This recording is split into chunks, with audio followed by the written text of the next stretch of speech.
Andito na naman siya, Trillanes naghain ng graft and plunder laban kay Vice President Sara Duterte.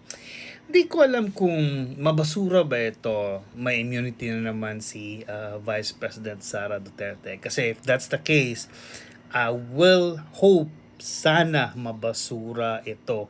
And sana kung mabasura ito, ito yung pinakaunang titignan. Kasi di ba, alam natin na may mga nauna pa. Example, yung kay Father Flavi. Right? Hopefully, gamitin ni Trillanes yung kapangyarihan niya kung anong meron siya na gamitin niya na ito yung mauna tapos mabasura. But anyway, ito yung video kanina.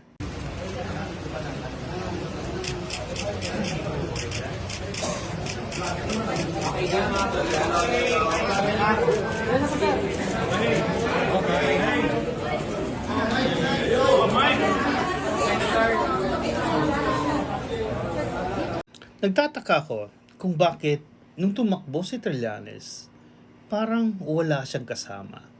Pero pag every time na yung goal niya is parang siraan yung mga Duterte, ang daming nasa likod niya, ang daming meron doon. Ang daming nagsusupport sa kanya. Bakit kaya? Anyway, let me know what you guys think for now.